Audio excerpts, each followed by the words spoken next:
Watchers in the Fourth Dimension. But it really is the dawning of the age of Aquarius. God all, Galdina! This is just the beginning! Hello and welcome back to Watchers in the Fourth Dimension. I'm Anthony. I'm Don. I'm Julie. And I'm Reilly, and I only need two things, your submission and your obedience to my will. This episode, we're back with horns as we tackle the science versus magic debate as we discuss the occult-tinged classic that is the Dæmons. But first, Reilly will take a quick look at the mail. In general feedback on Instagram, Dave Columbus says, what makes your podcast more enjoyable than other podcasts and blogs I see is you can point out certain problems, yet none of you turn into raging, hateful fanboys or fangirls spewing vitriolic hate. And I can see you do your research on each story as I've recognized views, both pro and con, I've read in other sources. Thanks, Dave. We do this podcast because we enjoy it. I don't think any of us would get any enjoyment or want to put in the work if there was such negative energy. If we see something in the show we don't really care for, we usually just kind of playfully make fun of it. That's more of our style. On Terror of the Autons, Nathan Laws in Facebook says, the pert we hate is strong amongst this group. I personally like a doctor that doesn't suffer fools gladly. It's a definite change from Troughton's softer touch, but I like it, especially since his natural charisma and charm make him fairly lovable when he isn't angry. I think that it's not a pert we hate, it's more of a Pertwee, we are on the way of liking you, just, soften up a little bit. Maybe I'm just speaking for myself here. It wouldn't be so much that he doesn't suffer fools gladly as he just assumes everyone else is a fool. Well, it's getting better. We'll talk about it. That's true. We don't hate Pertwee, we just like making fun of him. Dave Columbus on Instagram regarding the Terror of the Auton says that the new companion was damned if she was, damned if she wasn't a scientist. There's no pleasing the doctor sometimes. I guess I can understand that, but I think he's always been a bit more warm with Liz, but that just might be me. Bill Lamont on email says, I've never heard or read of Delgado's British Army career and service during World War II. He was promoted to major. That's quite a lot. I'm still sad about that car accident in Turkey. I know enough history to know Roger and Pertwee were friends, and that John was so broken up by Roger's death that he asked to exit the show. That is something I was not aware of. Yeah, and Pertwee actually inherited Delgado's favorite pair of cufflinks. Oh. Regarding our Mind of Evil episode, J.M. Casey on Facebook says, funny, I'm not too keen on some of the music this season. It might be the worst season for music in general. And this coming from someone who really likes early 70s synth music. But I do like some of it in this one. That theme for the Mind Parasite is memorably menacing. Yeah, I can buy that. Beardo Beatnik on Instagram says that another story that I loved as a youth, you helped show all the holes in the plot. Don't worry, Axos will be better. We do it because we love. And was Axos better? Yes, it was. Castor Barossa on Instagram says that as a gay person, I feel entitled to info dump about Mike being gay. There's actually rumors that he is. Apparently during the shooting of The Dæmons, after the final line of the serial, fancy a dance, Brigadier? No, I'm not much of a dance. I'd much rather have a pint, which was suggested by Richard Franklin, but I'm sure Anthony already knew that. Nicholas Courtney said something along the lines of, quote, well, the Brig's an alcoholic and Mike Yates is gay. Also, in the Virgin New Adventure Happy Endings, it's subtly implied that Mike is living in a college with his partner Tom and making honey, which is cute. I feel like a lot of fans think he's gay. I mean, he very much does have those classic twinkish vibes. Probably helps that Richard Franklin is quite widely known to be gay. I'm sure he's bringing some of his own personality into the character, and that's why Yates often comes across as kind of coded as gay. To finish up, the Whovian gal on Instagram says, Julie's taste in classic Who men is impeccable. Benton over Yates is clearly the right answer. Yes! I feel validated.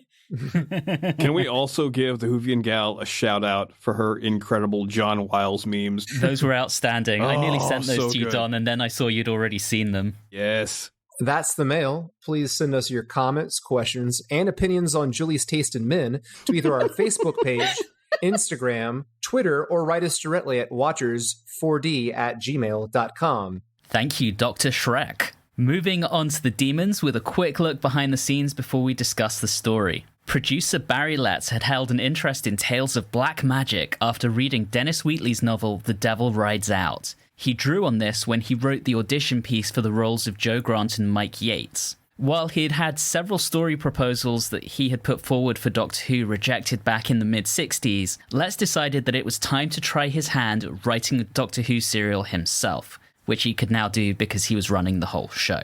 Can't reject yourself. While Letts yearned to find a way to incorporate the occult into a Doctor Who script, he initially felt that it wouldn't be a good fit for the show. However, script editor Terence Dix encouraged him to build on the audition piece that he had written and persuaded Letts that it would be a good opportunity to explain magic using science.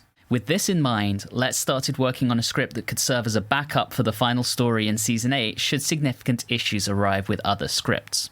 As he started work, Letts came to believe that he would benefit from working with a co-writer, and initially approached his friend Owen Holder, who had written for Tales of Mystery, Mystery and Imagination, and Out of the Unknown. However, Holder turned out to be unavailable. Letts' wife, Muriel, recommended one of her friend's husbands, a gentleman by the name of Robert Sloman. Sloman's prior work had exclusively been for the stage, but he agreed to work with Letts on this project. Together, the two writers took inspiration from a book entitled Chariots of the Gods, Unsolved Mysteries of the Past by Eric von Daniken, which was the original tome that proposed that aliens had visited Earth in ancient times. They also drew inspiration from a recent BBC-sponsored dig at Silbury Hill, near Avebury in Wiltshire. This particular mound had very strong folklore associations. Those two inspirations together prompted the idea that a devil-like alien had guided humanity's development. The storyline for the Dæmons, originally spelt Demons,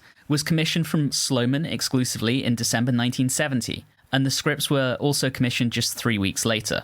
It was agreed that the serial would be credited to the pseudonym of Guy Leopold, and this was done to avoid upsetting the Writers Guild by having a producer writing for his own show, as well as to avoid any suggestions that Sloman's stage writing partnership with Lawrence Dobie had been dissolved.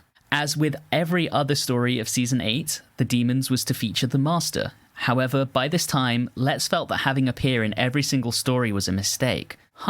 You think?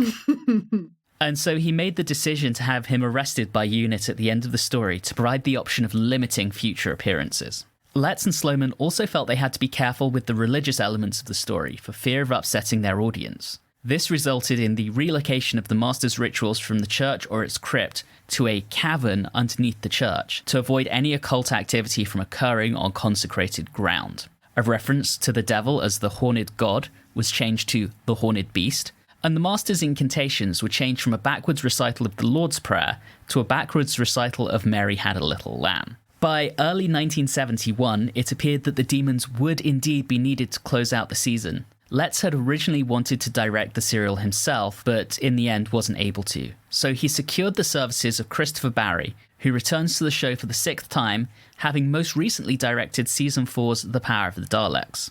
It was Christopher Barry who suggested a slight revision to the title of the serial, replacing the E in the Dæmons with an ash. For any listeners not familiar with that, that's the archaic Latin symbol with the A and the E smushed together. He did this because he felt that this added extra atmosphere to the story, whatever that means. Joining Christopher Barry on the creative team, we have Roger Ford as designer, making his only contribution to the show. He would actually go on to design some fairly big Hollywood children's films in the 90s and 2000s, and even up to now, including Babe, Peter Pan, The Lion, the Witch and the Wardrobe, Prince Caspian, and the 2 Peter Rabbit films. Joining the production as costumer, we have the return of Barbara Lane, who we last saw working on The Claws of Axos. Finally, as composer, we have the continued input of Dudley Simpson. Recording for the serial saw plenty of location filming, with the village of Aldbourne in the county of Wiltshire posing as Devil's End, and many of the residents of Aldbourne actually posed as extras for filming.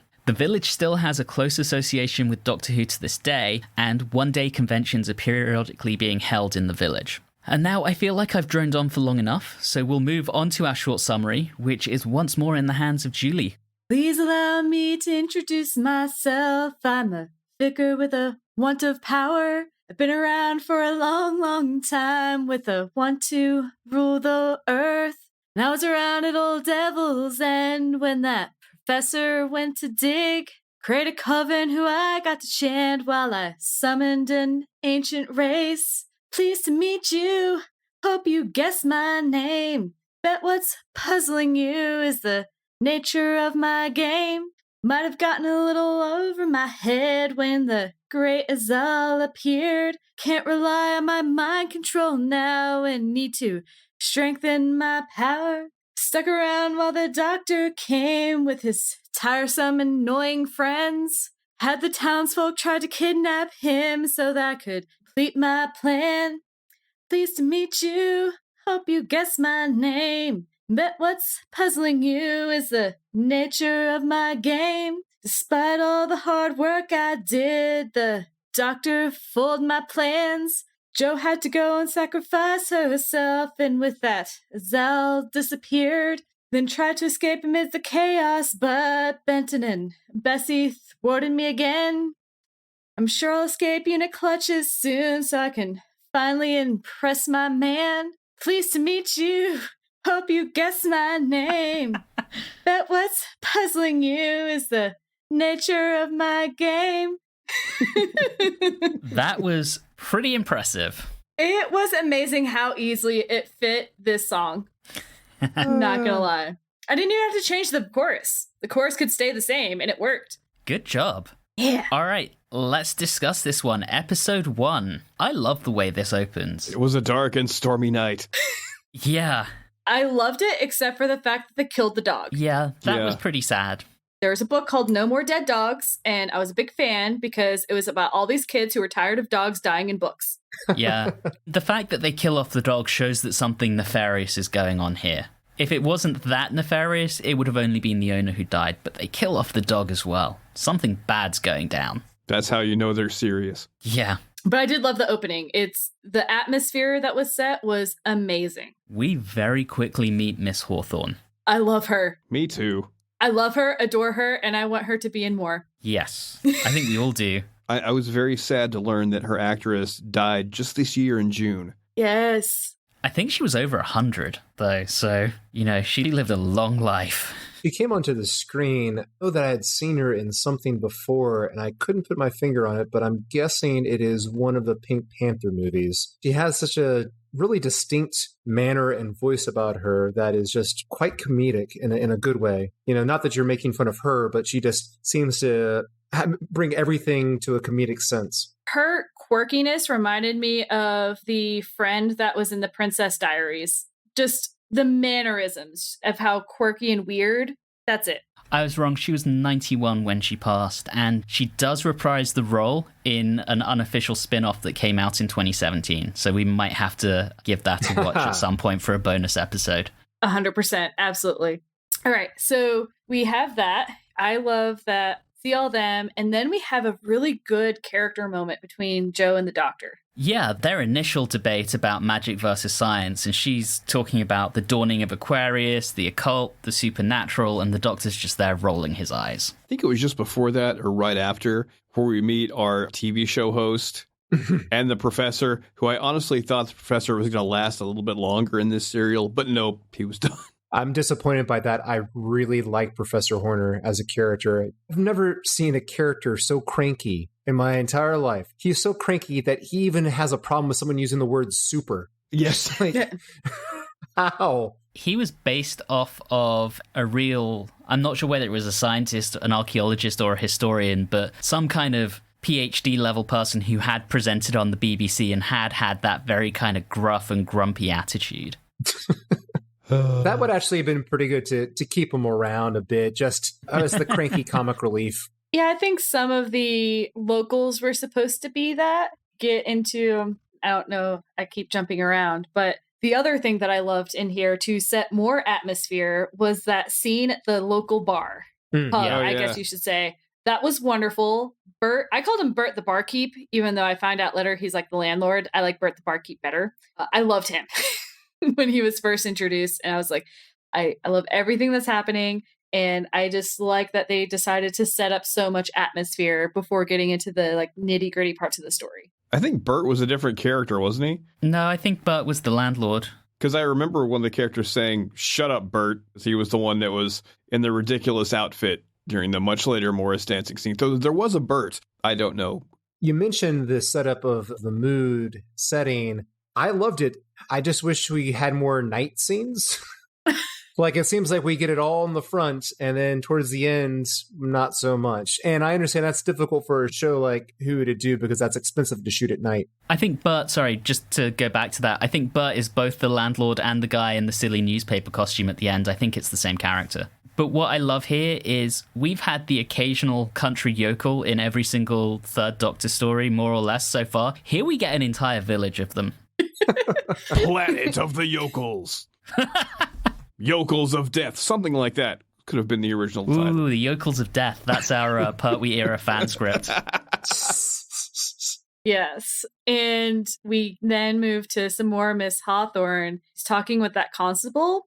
And then that crazy wind happens and everything's going nuts. And then the constable gets, I'll call it mind control for lack of a better word, because we all know who's behind all these things. And he's going to smack her with a rock. Yeah, he's about to go First Doctor on her. Yes. How dare you?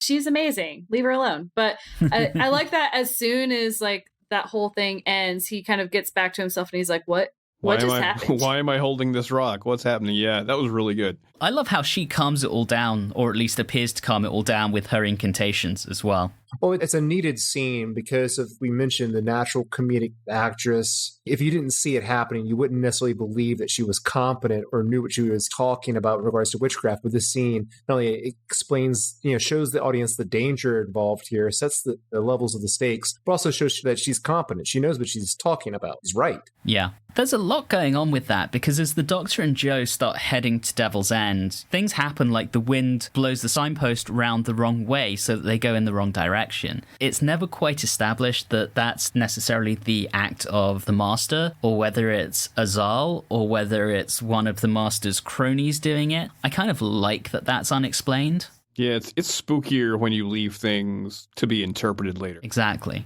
And let's not forget, as we already are talking about the Doctor and Jo on the road, let's discuss what I think is just, and I know the show has done it before, the plot device of showing events on TV that our characters then see and then react to. I thought that was really, really nice, because if it's done too much, it might be seen as cheap. But in a world where we are all watching television, that is something that's very relatable for us to see something on TV and then say, oh, that's happening over there. I should go over there. That just seems very practical to our world, instead of something fantastical, getting our characters to want to go to the place where the action is. I love that. But then it also introduces more behind the scenes of how is Unit doing. So we get the Brigadier coming in that snazzy outfit.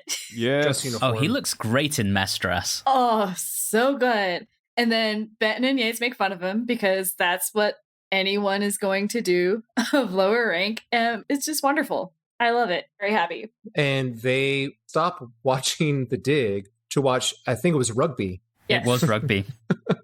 And it's a shame, because I would like for them to have watched it and see their reactions when something like freaky happened, instead of catching it after it already happened. I would like to have seen their terrified reaction. I would also prefer if we just kept with the TV crew, just the comedy between the television presenter and Professor Horner and the other production assistants on The Dig. I don't know why, I find it really, really funny. Let's talk about the Master showing up. Of course, he's the new vicar, because obviously that's what's going to be happening. Doesn't he look great in the vicar's dog collar? He does. You gotta wonder how long he's been there. Yeah. Yet again. How long has he been doing this? I mean, he's able to convince them to basically be a coven, and he's like, all right, we're going to have to do all these crazy chants, and ugh. That was one thing I was wondering about this, actually, Julie, was the coven already there, or did he kind of start recruiting people one by one for his rituals? I don't want to stereotype here, but it seemed odd that it was all men. It could have been there, but I just didn't feel the vibe from that community that they would have something like that. Now, if they had some other organization and then they just kind of moved from that secret organization over to the coven, that would be more believable to me. I actually got the feeling it had been there. For one thing, the name of the town is Devil's End, and there's a Satan Hall just down the road. I was about to bring that up. Miss Hawthorne actually casually mentions it. So it's been there long enough for people to know about it. It seemed like there had been at some point, but I got the impression it had fallen dormant and then been reactivated at some point recently. I don't know. confess, Anthony, how many rural English villages have occultists? Was it like 50%? Oh, 75%? Like all of them. Yeah, I was going to say all of them. The further you get away from London, the more satanic cults you find. Somebody dug that quote-unquote cavern and set it up, and I don't think the master did that. That had been there a while. Oh, that's yes. ancient. Yeah. It looked like that had been turned into a museum. There were like wax figures of cultists from like the 1800s and stuff in I'm there. just thinking that the actual people who were doing that, I don't know that they were sitting around chanting before the master got there. That's what I'm saying. I thought you raised an interesting point about all of the coven being men. All of those indulging in black magic are men being led by the master, and the one practitioner of white magic is a woman. Yeah, that's right. I thought that was saying a lot. It is saying a lot. I think so. Especially because you kind of get a sense that women don't have a lot of say in that town, and that Miss Hawthorne is very much the oddball out. Everyone's like, oh, it's that crazy lady again. But I love her. Let's focus on the doctor being mean to people. Oh, God, we're going to be here a while. Including or not including Joe? Including Joe. That's where I want to start. He is awful to Joe when they get lost. Mm-hmm. Awful to Joe the entire serial. There are a few moments where he's sweet with her, but there is one scene, and it's not for a few episodes, so we'll talk about it then. I think we're on the same page. It bothers me. It's not that, it's just he's such an ass at all times. But there are moments where he's all right and he's fun and I want to watch him. And then they start writing him being a total dick again. Yeah. And it does not work for me. It would be okay if he was focusing at people that deserve it. And the frustrating thing is I watch all of these scenes with the master and it's wonderful and glorious. And I'm like, oh, this episode is so good. And then the doctor comes in and he's a dick. I'm like, ugh, you're messing up my mood. And let's face it, though. I mean, Delgado in this role, he's perfect. He looks like a 1970s Satanist. And that outfit. Normally. Oh, my God, that outfit. I know. That outfit is straight out of the Hermetic Order of the Golden Dawn. Straight out of it. Yeah, not literally. Yeah, but I understand. Very, Based very heavily of... inspired. I mean, I'm going to point some of this out as we get through the story. There's a lot of stuff that draws from the OTO, from Freemasonry, and from various other occult traditions throughout the story. I think of that group as I think they were probably more like Freemasons, and then the master just like weaseled his way in and then was like, okay, we're going to go over here and do this crazy nonsense. That's what I think. All I know is this. This came out in 1971. You know what happened in 1970? That's right, the first two Black Sabbath albums. Draw your own conclusions. Yeah. English folk horror is just starting up. I think Witchfinder General came out a few years before this. So we get Bessie getting down by the tree. The Doctor and Joe have to go by foot. Joe, of course, trips over as they're heading towards the mound. And then the Doctor gets there just as Horner pulls the stone. All hell breaks loose. We've got the Master cackling, the gargoyle with its eyes glowing and head moving. And we cut back to Joe finding the Doctor unconscious. It's a beautiful way to end that episode. I really enjoyed all of that. I thought that was one of the better endings of an episode. I won't even call it really a cliffhanger per se, but love it. Episode 2. Episode 2. And this is where we get... This is where we get Yates and Benton being absolute lads and watching the rugby. And yes. Poor Benton loses the bet. It's so sad. You guys were all excited about that. I was excited that in episode 2 we get to see them in civilian clothing. Except Yates has that weird vinyl red jacket thing going on. It's not great. But then he takes it off and I'm like, okay, the rest of it's snazzy. Just lose the jacket. Yeah. So the Master, with all of his rituals, just so you know he's evil, this is where he misquotes Aleister Crowley. Crowley famously said, "Do what thy wilt shall be the whole of the law." And here the Master says, "To do my will shall be the whole of the law." That was hilarious. He's quoting Crowley. Evil. I also notice he uses the phrase "so mote it be" a lot, and that is a phrase used both in Freemasonry and in the Wicca tradition. And the vase he had on the altar was covered in alchemical symbols. So a hell of a lot of symbolism here, a lot of reference to occult traditions. I just think it's so cool. If only he put as much effort into his alias as he did into those things. Reverend Magister seems a bit close. It's almost like the Rick and Morty joke of the vampire who hangs out at a high school under the cover of Coach Ferratu. That's awesome. Yeah. I think and you guys can debate. I think we have to add something to the I'll explain later count, but this time it's the master doing it to us all. It's almost word for word. We'll meet later and I'll explain then. To me, that counts. All right, we're counting it. That's only our second one in the whole of the show so far. When he's coming through and you see the hoof marks, and I said, something with cloven hooves, that's massive. And then immediately after I thought that was the sign that said the cloven hoof. And I was like, perfect. For the pub, yeah. Also, great name for a pub. I love it. Fantastic name for the pub. This is when we first see Yates and Benton. They get on the helicopter, and we get Brigadier in bed. And he's pissed. Well, I get the impression he's also probably slightly hungover because he's been out the night before, this fancy dinner, and then he goes on somewhere else. I assume he's carried on drinking. Yeah, he's pissed because they've stolen his helicopter and his head is killing him. I also think this is his one night off in however long. Yeah. And he calls, he tries to get the doctor, he tries to get Joe. He finds out that Benton and Yates have taken his helicopter. He's like, all I wanted was one night off. Yeah. So good, though. There's all of that going on, and we get... Actually, no, I can't talk about this because all I have written is go, Benton, go, Benton, go. And I'm like, I don't even remember what was happening. Probably when Benton and Garvin got into a fight. Yes. And then I was very sad because he lost that fight. Yeah. He wins other fights later. We also get the doctor having a few blissful quiet moments while being frozen. Hey, the makeup was good. The makeup was good on him. Didn't take the entire episode off, but he was quiet for a while. Most of it off. Yep. The slab Benton steps on, and I promise I won't do this too much more, the very colourful cross on that slab is very reminiscent of the symbolism of both Rosicrucianism and the Golden Dawn. Again, drawing on all those different occult traditions. Very cool, and I love it. We start to get the dome thing that gets placed over the town. The heat dome, yes. And that poor guy, if he hadn't have gotten out of his van, that wouldn't have ended well. That would have been really rough. That kind of leads to my own, well, I've got a couple. But one thing that did annoy me about this serial is the sound effect for the heat barrier, which I thought was just a terrible wind noise. And then finally, I'm like, wait, that's supposed to be the sound of the heat barrier. Yes. It bothered me because it should have been more of a lower pitched hum, and it was just really annoying. Or have it not at all. It's not necessarily a scary sound or it's an annoying sound. It's not off-putting. It's scary enough when you're able to show the special effects of anything that you just stick out there. I know what they were trying to do. It was a reminder that even though they don't have the money for a special effect to show it, it's there, but it's too close to a wind noise. My biggest problem is that it kept the Brigadier out of the main storyline, and that made me sad.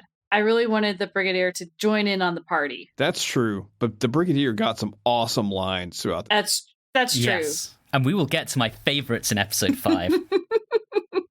That was one of my biggest things was he got some good lines, but I really wish he had been able to get in because, around in there, that would have been so good. Yeah. All right. Let's talk more about the delightful Miss Hawthorne because I love how happy she is when she realizes the doctor knows who she is. There's that. It's wonderful. And she feels validated. And then her crush on Benton is wonderful. See, I wish she was still around because we could have Big Finish do the Miss Hawthorne mysteries. It'd be awesome. Hey, that would be great for Russell T Davies' Doctor Who Expanded Universe. Yes. If she were still around. On BBC Plus? I would have loved a Benton and Miss Hawthorne spin-off. Yes. And kind of a buddy cop style vibe to it. Yes. As much as I usually don't like the will they, won't they, I definitely want the first season to be a will they, won't they. Because I need to have Benton she's making me feel really awkward. But I want it less to be him opposing it, just more I don't know what to do with this. Just Benton being useless with women. Yes. I love that idea. All I know is that on the spinoff, I want more action scenes where Benton tries to disarm a person with a shotgun by doing a back heel. Yes. Pretty sure you get shot in that situation. Don't think that works. Okay, there were a lot of people in this serial that should have been shot. Accurate. First of all, why does no one except the Doctor know they're Latin?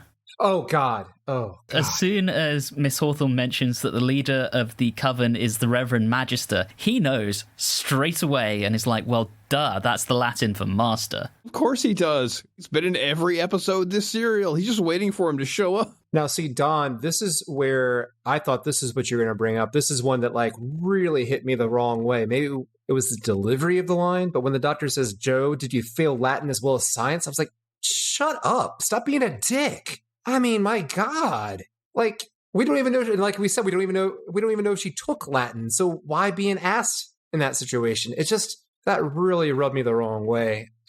No, the one I was talking about will come up later. We can assume that Yates, because he's an officer, was privately educated, and with the education system in England at the time, he would have learned Latin. I would assume Joe was probably privately educated as well. Benton probably wasn't, so he has an excuse. But Joe and Yates probably should have known, candidly. Also, can I say how much I love the look of annoyance on the Brigadier's face when Yates tells him over the radio that the master is responsible for everything? Oh. Just like, ugh, this asshole. He has some of the best faces. Faces, best lines. And I think there's only one, well, I guess you're kind of walkie-talkie. He's not on the phone as much in this serial. Oh, and can we talk about the gargoyle real quick? That takes us into our cliffhanger as well, Julie. So yes, we certainly can. I love the little gargoyle. He's adorable. He's adorable and crazy, and I love it. And he can barely walk. He has to waddle. He's so ridiculous. I love him. He's just there blepping away the whole time. It's delightfully shit. I'll just say that. Yes. Again, I'm not saying it was good. I said that I loved it. There is a difference. Fair. That is completely fair. So I'm taking it, Don. This is not a cosplay for you in the future. No, not without a dance belt. So our boy Buck sneaks up on them at the end of episode 2. Yeah, as they're in the little burial mound and finding the teeny tiny spaceship inside. All right, episode 3. Episode 3 had a really, really long recap. It did. I thought that too. And then I really love how it's resolved, though. The Doctor using iron and fake incantations to repel Bok and pointing out afterwards to Joe, yeah, I don't believe in magic, but Bok does. I thought that was fantastic. They really try to have it both ways. Where they're, magic isn't real, but magic is science. But science is real, unlike magic. It's fake, but it's also science. Which is real. Yeah, it was a weird circular, like, just stop. Just stop trying to do this. Yeah, it's the whole, magic is a science you just don't understand, blah, blah, blah. Yes, Thor, we get it.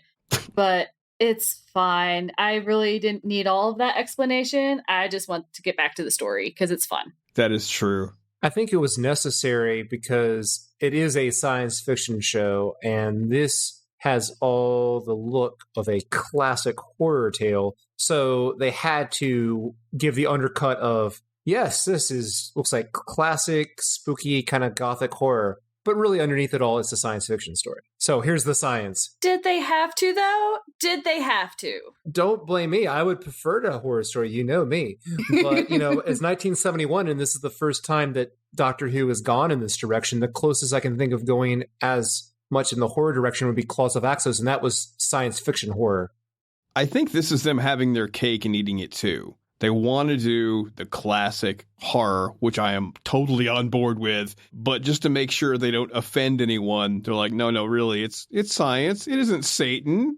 It's just an alien. It's cool. It's fine. Right. Let's talk about one thing I'll say about Yates. Yates did get to the bottom of it, and he's like, I don't care what it is, but we need to be able to do something about it. And I'm like, yes, please, thank you. I do want to take a very quick moment to talk about this in the context of the time. So 1971, we've come out the end of the hippie movement, and a lot of the people who were involved in the hippie movement turned to neo-paganism and Wicca coming out of that. So there was this huge resurgence in folklore and in the occult in the early 70s.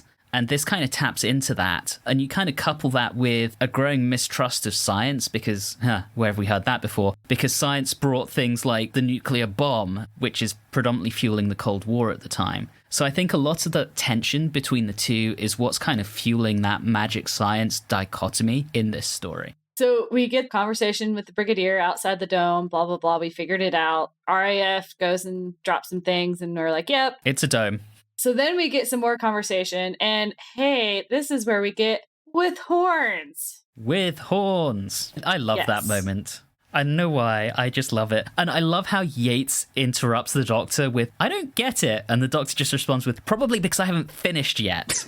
The one thing I was trying to understand is that one of the explanations that was made was they were trying to help get rid of the Neanderthals. And I was like, why were we trying to get rid of the Neanderthals?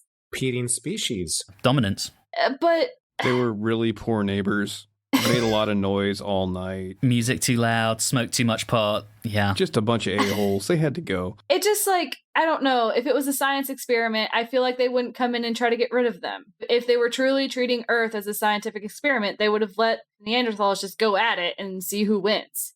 Well, I mean, it's up to what they want from their experiment. Maybe their experiment wasn't to see how two rival species at their infancy would get out. It's more like, what if we gave this one all that and nothing? How quickly would they overcome them? Who knows what goes on in the mind of a demon, really? I guess I'm kind of tired of it because in all comic books, there's always, hey, Earth is just this one big scientific experiment and all that nonsense. Exactly, when we all know it's simply a reality TV show. This is all very much from the Eric von Däniken playbook.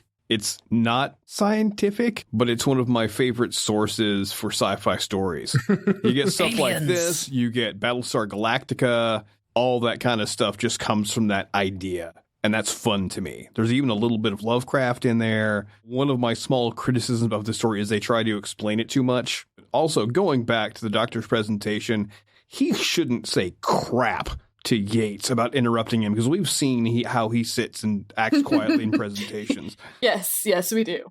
Can we talk about how the Doctor openly criticizes the Brigadier, but when Joe does it, he, demolishes her? That is the thing that That's really your thing. pissed me Okay, off. It was Yeah. my thing, too. Because Yeah. that's not just dickish, that is completely hypocritical of the way he acts and just very uncalled for. 100%. But one of my favorite scenes happens right around there where the master goes and basically attentions to raise the rabble with his, hey, work for me. And he has them and then he completely loses them. And it was great. What gave it away? Yeah. The line that I gave at the opening of our episode? Yes. I'm only asking you guys for two things. Come on. Just those two little things. There's that, and then he points out the worst of everyone in town. He's like, you're sleeping with someone, you're doing this. And I'm like, damn, I would hate to be any of those people. He did not read how to get friends to influence people, I guess. It's just one thing you do when you're trying to collect people to your side, you don't call out their deep, dark secrets in front of everybody in a group. All I know is the day after this serial ends, there's going to be some really awkward looks at the pub. Not going to be comfortable. Just a few. When that doesn't get them in line, he brings in Bok to kill the village squire, Winstanley. Yeah. After manipulation doesn't work, it's time for fear. I liked Winstanley. He had that British elder statesman kind of coolness to him, and I liked him a lot. But then, because we've had a lot of talking, we have to get an action sequence with the stolen helicopter. We first start off with Yates getting in the fight. Yes. Does And not yeah. go well. It does And he not go well. loses. And he loses. Benton wouldn't have lost that. No, not that one. No. Then we get a car, motorbike, helicopter chase. The motorbike only for a very small period of time until he's like, no, go away. And poor Brigadier just watches helplessly as his helicopter smacks into the heat wall, and there goes millions of dollars of damage. The helicopter he's clearly enamored with after he was so furious that they'd taken it earlier. Because it was his helicopter. Yeah. His personal helicopter. It literally says on it G unit, which I found personally really funny. This is the Brigadier's extremely bad, very no good day. And then we get poor Joe. Oh, being thrown from Bessie. Yeah, Yeah. and the doctor acts, he's like, oh, I'm so sorry. Okay, Yates, take her away. Put her back in the car she just fell out of and get her out of my sight. Pretty much. I'm surprised he didn't criticize her for falling out of the car. Oh, I told you to hold on, damn it. yeah, you could have landed much better than that. Why didn't you roll? And it's also other than Yates, everyone was just super casual. No one else was like, oh my God, Joe. Yates was the only one who seemed to care. It's like she falls out of Bessie all the time. Clearly, the Doctor's just more focused on trying to help the Brigadier get through the barrier. And this is where we get one of my favorite members of the unit team, which is Osgood. Oh, Osgood. Can you believe this moron is the same rank as Benton? He looks like Adrian Edmondson. He does. It makes me so happy. Yeah. We also get a tiny moment of the Doctor being nice to the brig, where he calls him my dear chap. Yep. I like that. I like it when he can be nice. Yes. And then we go back to the Master. We're getting close to our cliffhanger. Oh, hey, look, Master, yet again, did you mess with things that were beyond your control? Yeah.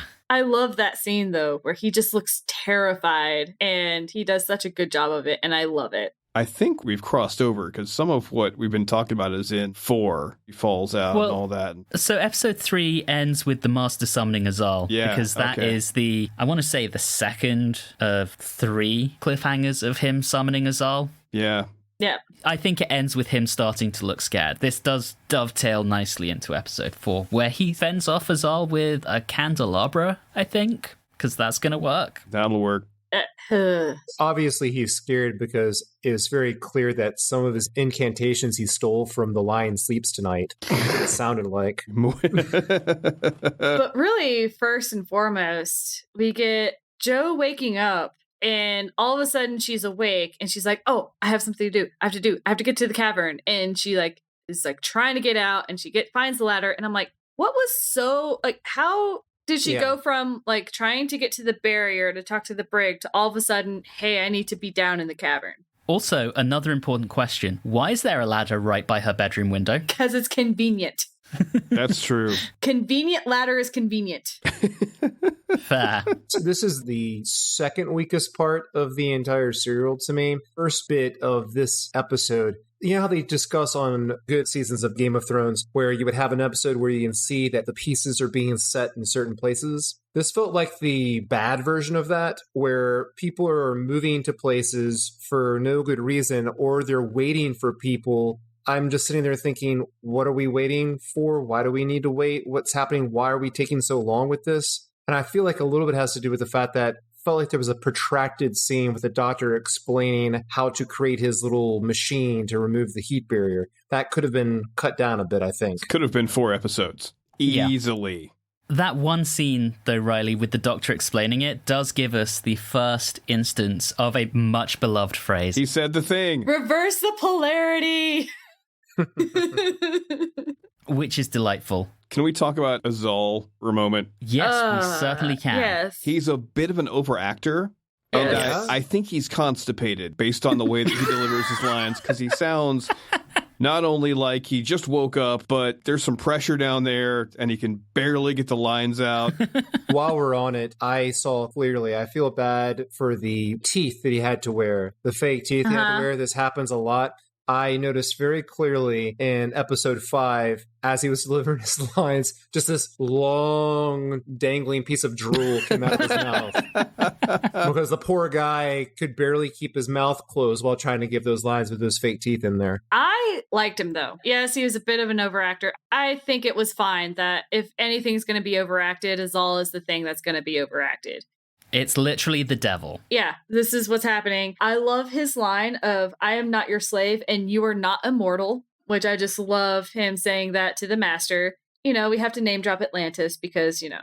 Yes, and that's something that pisses off Doctor Who fans, because obviously we've seen the destruction of Atlantis in the Underwater Menace. Do we want to give Azal points on the camp count? Is he campy? I don't think he's campy. You can be over the top and not campy. Is the Master campy in this? In his outfit? Yes. Yes. Is he a 1 point or is he a multiple points of campy? I think it's only one because he pulls it off so well. Okay. And the other thing, too, is when the Master's basically like, and look, Earth isn't doing so well. And I'm like, yeah, Earth is kind of a failure. Not gonna lie. I'm living in it right now, and I can see how we can say that it is failing. Yeah, we're a bit of a shit show these days. All right, as Azal shrinks back down, we get the energy transference and the yellow-red filter with the shaky cam. What I want to know is, why does Jo get attacked by Ivy while that's happening? This is meant to be a heat transference. The hell? You mean where she just kind of falls into the shrubbery? Yeah, but it's like wriggling against her. Like I think it's meant to be, she's meant to get attacked by it. I don't know. I thought she just kind of fell in. I'm like, okay. Oh, maybe. But then we get one of the Briggs' best lines. Scudder Which says, one? I sometimes wish I worked in a bank. Oh, he's so delightfully No deadpan. comment. No comment. Yeah, I can also agree with that. Back with Yates and co at the pub. Firstly, I love how worried Yates is about Joe. I've already established I'm fairly convinced that Yates is not straight, but I think he's developed this kind of fraternal type relationship with Joe, and he's really concerned. Yes. I also love Miss Hawthorne installing herself behind the bar, casually pouring herself whiskey for herself and for Benton. This is the moment I have in my notes. This is the spin-off we need. Yes. She's so just unflappable. It's like, well, the doctor will either come back or he won't. Either way, let's just see. And then she's like, oh, hey, look, it's May Day. Time to party. Yeah. And I'm like, yes. Yes, Miss Hawthorne. Before we get to that amazing scene, we have the doctor being shot at on his motorcycle. And then the stuntman, who for all the world looks like Christopher Walken in Batman Returns, leaps off the bike. Fantastic. The thing I love about the May Day party is that you've got villagers that are kind of like a part of that coven thing, and they're all in. They're like, yeah, here we go. We're in costume. We're partying. And then you have the other villagers who are like, oh, hell no, and slam their shutters. Yes. And are like, nope, I'm Children not. are taken inside, yeah. Wouldn't you do the same thing if you saw a wild pack of vicious Morris dancers walking down the street? I know I would. Well, also, think about it. The Master's had his meeting with the men of the town. I noticed there were no women in that, or very few. And they've probably gone home, told their wives, hey, when this happens, shit's about to go down. Lock the kids inside. They don't need to see this. You don't need to be part of this. Yeah. So I love all of that. We see what happens with the doctor, which I'm kind of tired of the doctor. So yeah, tie him up for a bit. Take him down a notch. That's fine. Hold him at gunpoint. Yep. Another Benton fight. Yep. He does get a little beat up, but we get some really amazing Benton moments here in a minute. Yeah. Benton gets attacked by a vicious Morris dancer. Yes. Aren't they all?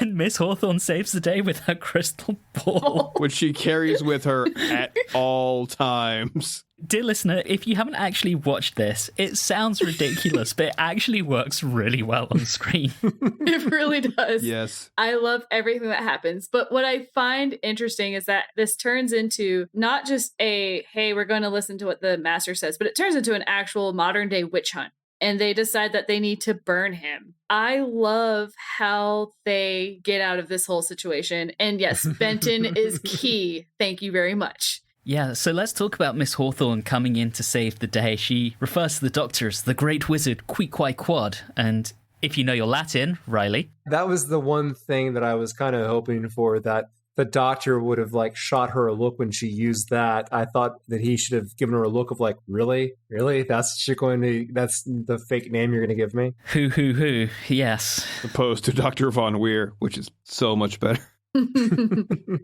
But yeah, Julie, I know you're itching to talk about the tricks they play to convey the magic. I find it wonderful. What I find interesting is that first, Miss Hawthorne must have mentioned it to Benton before she ran off, because he's holed up in, I guess, still in the pub, probably? Yeah, he's on the second floor of the pub. And so she's over there talking with the doctor, and she must just think like, okay, doctor, you got to understand what's going on here and trust that he kind of gets it, when she's like, okay, well then how about you make something happen? And it's like, maybe you'll make that light shatter. And glad Benton was able to hear from that far away, but all right. The only thing I have a problem with, but hey, Benton is an excellent marksman. Yes. So really is. Good. I loved it. One would hope so of an army sergeant, but given the accuracy of some of the unit troops that we've seen in other stories, it's not guaranteed. It's a great scene. It's really wonderful. I just think that the charade actually should have ended when Benton shoots that dude in the hand. At that point, like, well, that's just not magic. I have a hole in my hand now. I'd like to think he shot what he was holding, like somehow he shot the gun, like in the old Westerns. Right. Otherwise, yes, that becomes a very different scene where his hand explodes in blood. I think he shot the gun itself. Yeah. Right. And then, of course, the doctor brings Bessie over, so we have a return of that little element that we saw in episode 1. So I'm glad that came back up. And even Benton is surprised by that. You see him kind of dropping his pistol a little bit in shock. It's brilliantly played by John Levine. And it will come again as the Doctor's magic hit and run. Benton's flying kick off of Bessie. Yes! Oh. I'm amazed the Doctor didn't yell at him for it, but it was magnificent. Gotta get that air. Wonderful, wonderful things. Back in the cavern, the Master's about to complete an animal sacrifice with a chicken. Yeah. And one of those things that kind of strikes me about animal sacrifices nowadays is that wouldn't ancient gods, the knowledge of modern times, kind of be unimpressed with just a chicken? It's like, this happens in the back of a KFC every day. Why would this impress me? Have you ever been to the back of a KFC? You wouldn't believe the dark shit that goes down back there. They're summoning lesser demons every day. It's all Kentucky flying Cthulhu's back there. It's madness. We get another cliffhanger with the Master summoning Azal. Because Joe had to go and say, don't sacrifice the chicken. This is one moment where I am like, Joe, you're an idiot. Just stay put, keep your mouth shut, it'll all be fine. All right, episode 5. I do want to talk briefly on the CSO for Azal. We got it at the beginning of episode 4 with his legs from behind, and here we get it again with him growing. I thought it was better than some of the CSO we have seen this season. I liked it better than some, and I, for some reason, was more okay with the growing one than I was with just the legs. But that's just me. I think it works because, unlike other CSO, it's trying to depict something fantastical. While in other uses, as Don has pointed out before, it's just a dude at a different setting. Doesn't look right. Like, why can't we just shoot there? You can't just shoot a 20-foot demon or however tall he's supposed to be. Yeah. One element I love is when the Doctor's talking to the townsfolk, he says, of course I'm frightened, and so should you be, and your friend Mr. Magister. At which point we get a cut to the Master who's just laughing his head off maniacally again. One thing I'm getting really tired of Joe just being the damsel in distress. Yep. I'm over it. But I will say I'm quite impressed that church had a sacrificial robe so they could easily change her into. Yeah. Convenient. Is that a C of E thing, Anthony? Yeah, we regularly sacrifice young ladies on the altar. I just figure you might have those robes around. One thing that was nice is there was at least one guy who didn't want to kill Joe. Yeah, he seemed like a nice chap. He was in that cult for the same reason I would be in a cult, which is I would look fantastic in one of those hooded robes. That's really about it. That and the periodic fish fry fundraiser. Oh, now you're talking. Thanks. You know, Catholics do that as well. So, like, not just cults. I'm sorry. The Catholics, they have to stand up and sit down too much during Mass. My knees just can't take it. Same deal with Church of England, Don.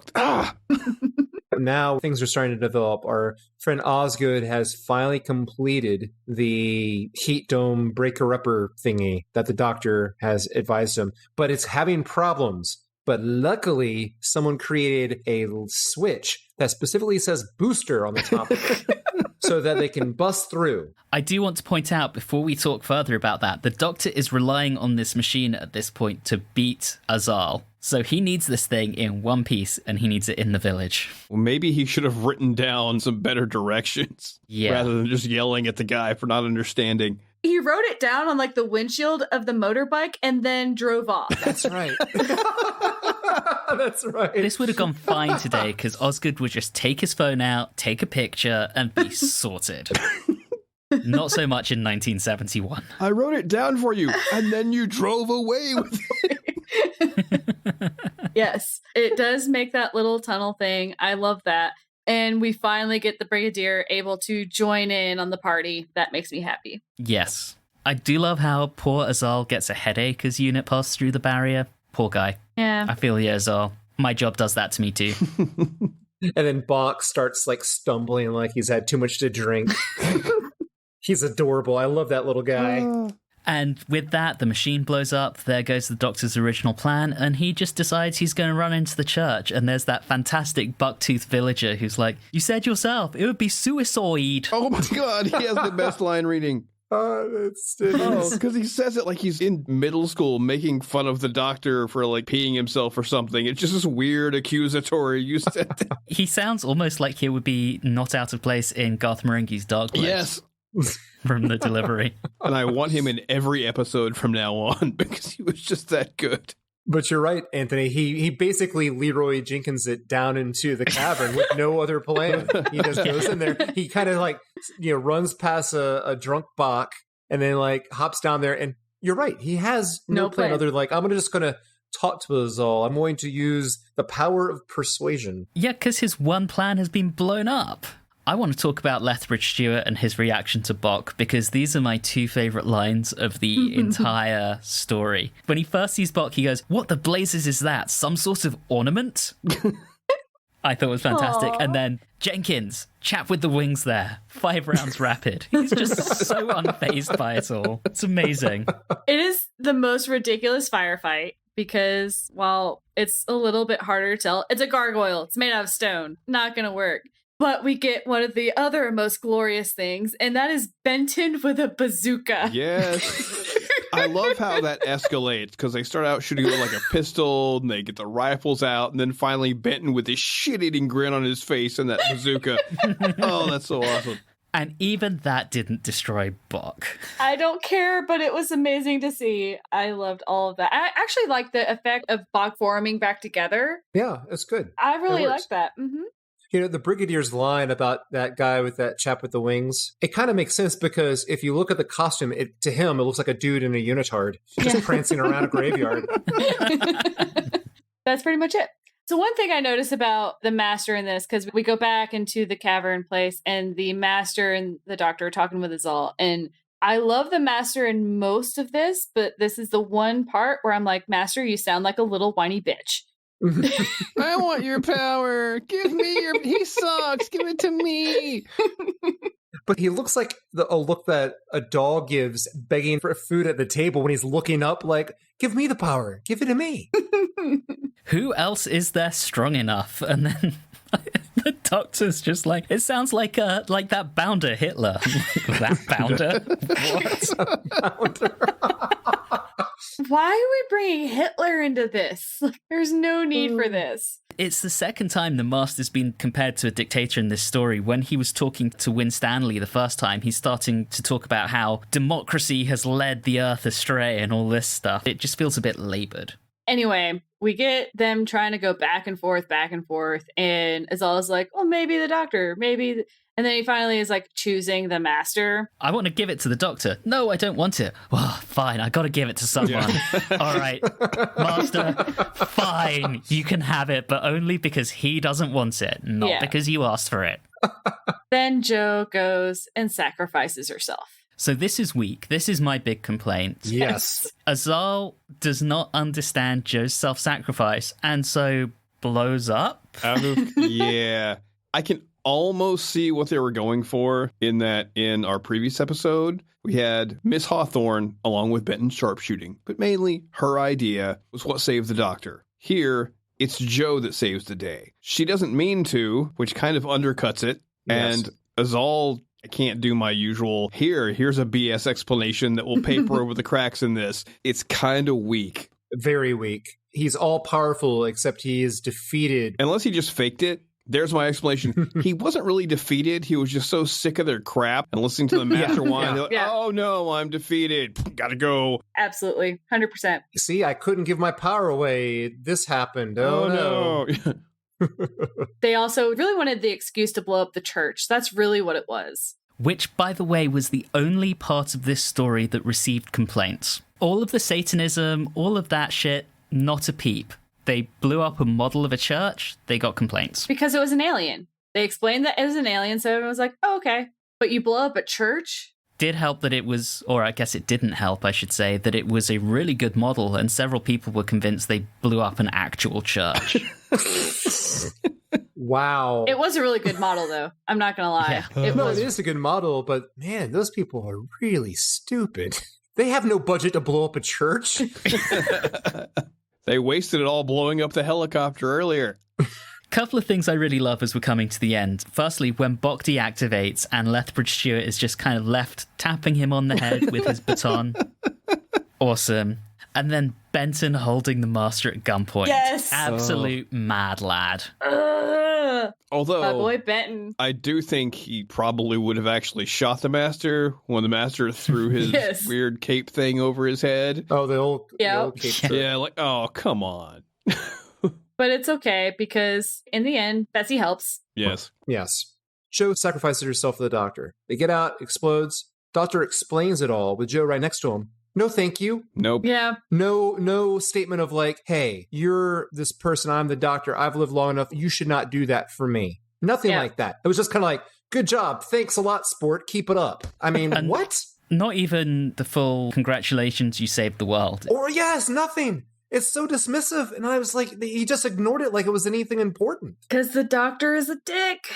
Yes. God, that irritated me so much. Anyway, sorry. The rest of the resolution is delightful. So let's continue talking about that. So we got the master throwing the robe at Benton, the master getting into Bessie, and like, oh man, this is great. And first off, Bessie isn't that fast. No. So you're not going to get away that easily. 2, we get to see that whole thing again with the remote control, which is wonderful. And then after they're like, okay, we've arrested you, and he gets into the unit van and they start taking him away, and Benton follows him at gunpoint until he's out of sight. Hmm. And I love that. I love how all of the villagers boo him That as he's too. being driven away. I thought that was awesome. And we get the wonderful ending Yes. Yes. of Miss Hawthorne asking Benton to go dance the fertility dance. And the doctor dancing with Jo, and as our friend Costa Barusa pointed out, Yates asking the brig to dance with him at the fertility dance. La la. So the question is, which episode was it where Miss Hawthorne decided that she wanted to dance the fertility dance with Benton? That's my question. I think I'm- episode 2. Episode 2. Yeah, that's what I'm guessing. Yeah. I'm going to just go ahead and make an executive decision. I'm feeling pretty trigger happy on the camp count. The dancing around the maypole at the end gets an extra point. With that, we're at the end of the story. Let's rate this. For once, I actually get to start. This is a story I really enjoy. I think we've gone through it with quite a fine-tooth comb and griped at a lot of things, but there is so much here to enjoy. And as you've probably figured out by now, I have a keen interest in the occult and secret societies and that kind of thing. So I love that aspect. I think Delgado's at his best. Benton's at his best. Yates is pretty good. The Brigadier, even though he's outside and frustrated, Nicholas Courtney is at the top of his game. We've got the wonderful Miss Hawthorne. The supporting characters here are so, so good. And, you know, it's the Doctor facing the devil. What more can you want? For me, I think I have to give this one 9 out of 10 with horns. Don, you're up next. This is probably my favorite so far. Yes, I found it more enjoyable than Inferno. Especially the introduction where it's dark. We get all these, occult overtones, all the spooky stuff. It's right up my alley, especially considering we are recording this in the middle of October. It's the spooky season. This was the perfect story to go along with it. It has its issues. I don't like the way the Doctor is written in a lot of ways, to where he's just abusive to Jo. He insults people, but he does have moments. So my problem isn't really with Pertwee, it's with how he's being written in this. That said, oh my god, this is so fun. I'm going to give it 9 yokel cultists out of 10. Okay, Julie. We all know I absolutely adore this story. I think this is more in my wheelhouse than some of the more hard sci-fi. It's not quite to the horror that is typically out there. It reminds me more of like flight period pieces, things of that nature. I love these kind of stories. I just think they're so much fun. And, I got to see Benton be a badass. Miss Hawthorne was one of the best female supporting characters that I've seen in a long time. And I just really, really, really, really enjoyed it. I am giving it 9.5 Bentons with bazookas out of 10. Yes. Wow. And then last but certainly not least, Reilly. Well, obviously, I love the subject matter. The show had gone into horror with Claws of Access, but that was sci-fi horror. This is classic horror. The show has once again used a television broadcast as an opening in a way to connect our characters to the events of the plot, which I really liked. Relatable. I love the setting. the premise, the lore about the demons, the implementation of the master into the script, the costumes. Well, I'm not so crazy about, and this is a criticism that Don brought up as well, the Doctor and Joe's relationship. It feels like we have taken several steps back from where it was back in the Mind of Evil. I'm also becoming a broken record because this is what I also said in the Clause of Axos, but get it trending. Hashtag give Joe more to do. Tired of it now, okay? The most active thing she does is the resolution to the story, which Anthony and I have agreed to and I think everyone else has agreed to, is the weakest part of the story. If the script could have involved her more, other than getting knocked out of Bessie or the attempted human sacrifice, this could have been my first 10, but can't do it. Instead, I will give it 9 gargoyles and unitards with gray sweatpants out of 10. Awesome. That gives us a story average of 9.13, which is the highest of the Pertwee era so far, and our highest since the Mind Robber. Oof. This one did well. We're at the end of our discussion. We will be back next time as we look back on the entirety of Season 8 in our customary end-of-season retrospective. Can you believe we're already 2 seasons down with the Third Doctor? 3 more to go, guys. But for now, as always, thank you so much for listening, and have a good one.